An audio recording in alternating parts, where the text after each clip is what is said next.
qarmoq torta boshlabdi. Suyunganicha Ivan niyatni qilib katta, shoshilganicha Ivan qarmoqni tortishardi.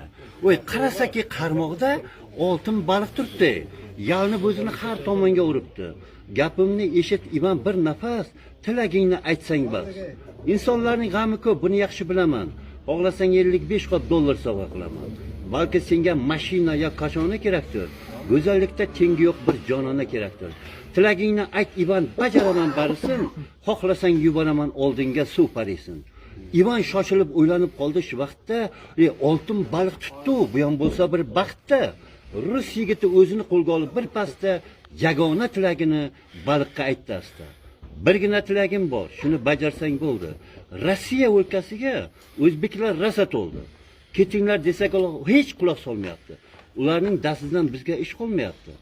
Shunday qilki o'zbeklar ketsinlar o'z yurtiga,